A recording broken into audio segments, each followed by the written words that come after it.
it's like really hard to go back home at the moment and stuff. There's like mascara on my pillow, and tomorrow will be our 1 and 5 month anniversary, but Sam would always remind me every month. Tomorrow's going to be quite hard to sort of not hear from her as such. But I mean, it could be sort of the biggest anniversary present if tomorrow she was starting to breathe just on her own, anything like that, and I would just be over the moon. I know she's going to make it.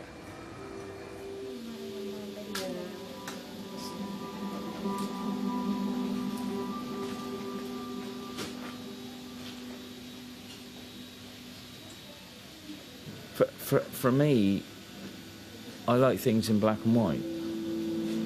You're either there or you're not. If you're not, then let's turn the respirator off, ventilator off, and she's dead. And I'll be very upset about it, but that is the way I look at things. It sounds very selfish, but I hope if they do the scan, there isn't going to be anything. I don't want 1% that they're going to keep her hanging on for 6 months to a year on a ventilator, because that's no good for man or beast. You can't breathe for yourself, so let's call it a day.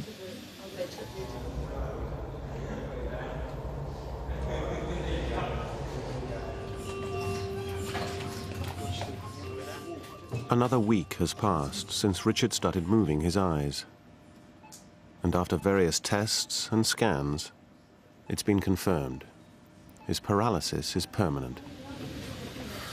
Little arms. Come on, don't upset yourself. All right, Rich. All right, mate. I'll come and see you again in a week, or probably Saturday. To keep somebody alive whilst they're suffering and they're not going to get better, it's playing God, if you like, because it's going against nature. If nature had been left to take his course, Rich would have been gone a few weeks back. He's locked in a body that he cannot control at all. No feelings. I don't mean emotional feelings, I mean physical feelings, where he can't even feed himself, he can't breathe for himself, he can't swallow, he has no facial expressions. All he can move is his eyes. There's no quality of life whatsoever there. You wouldn't do it on purpose to anybody. You just would not do it. And as a parent, you want to protect your kids. And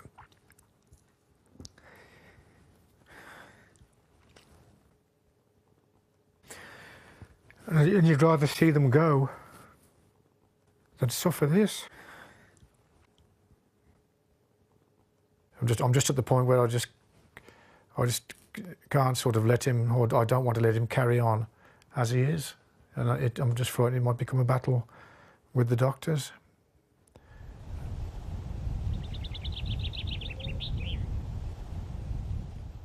If I thought he was conscious inside his head and everything, and couldn't move or do anything at all, and couldn't communicate only by eye movement, then that just breaks me up, and I know Rich wouldn't want that.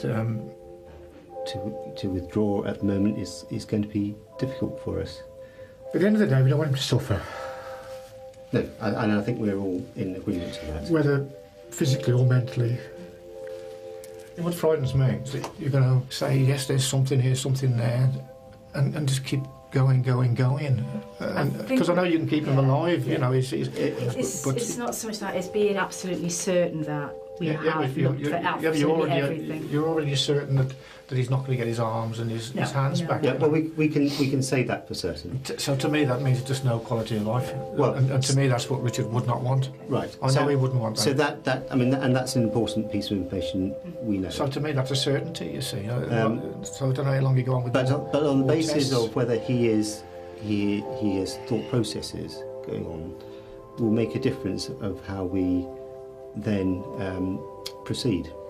I think it's right that we touch all bases that we need to, and it does mean an extra few days for you, I'm afraid. It would be wrong for us to not leave something unturned.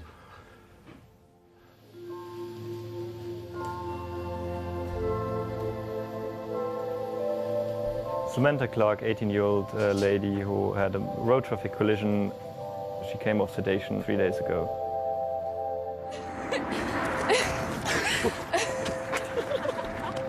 She's not making any respiratory effort at all. There's not really anywhere to go, which is obviously bad news. Modern medicine intervened in Sam's death to give her every chance of life.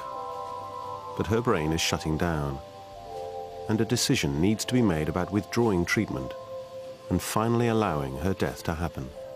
The brain's starting to stroke and die, effectively. I've never seen anybody survive with this type of injury. This scan is 2 days old. If we were to put her through the scanner again, I think it would look a lot worse than this. The question really is what to do now. The options are that we can carry on, we can wait for longer. Obviously there's a lot of brain damage in the brain already. Is it likely that she can recover from any of that damage? Let's say we were to persevere, and let's say we stopped the ventilator and she were to breathe, yeah?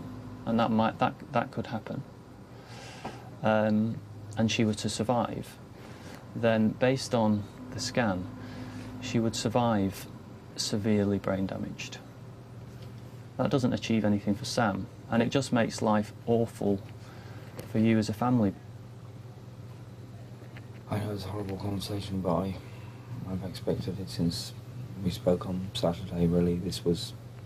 Sadly, the odds have been stacked against us since day one, haven't they? And despite maximum efforts... Oh, you've done your best. You've done your best.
So we're going to do what we did yesterday, looking left for yes and right for no.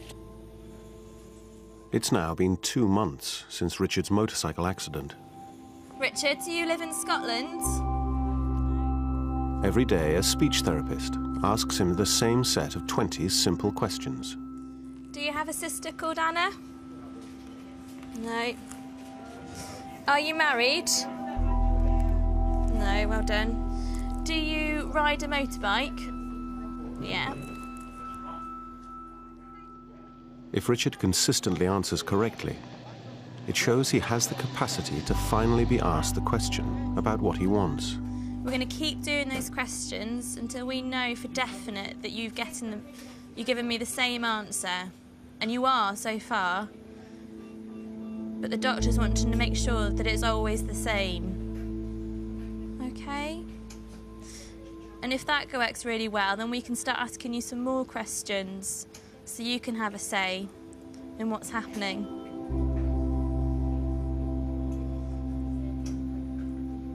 Do you remember what we were doing yesterday? Do you remember what yes was and what was no? That's it. Do you live in Scotland? Good. Do you have a sister called Tracy? Do you have any sons? Do you drive a motorbike? Do you watch EastEnders on TV? No. I hear you hate soaps. Are you in any pain? No. Good. Because I've been doing quite a lot of assessment with him, it hasn't been very personal. Yesterday, I just kind of put it aside and actually had a conversation with him. And it was a really positive interaction. You know, I walked away feeling that we'd had a conversation, because that's hard to do when you're not getting much back from the patient apart from eye movements. So I kind of felt like I had a bit of a breakthrough yesterday, and that he understands what we're doing and why we're doing it. So I think that's really important.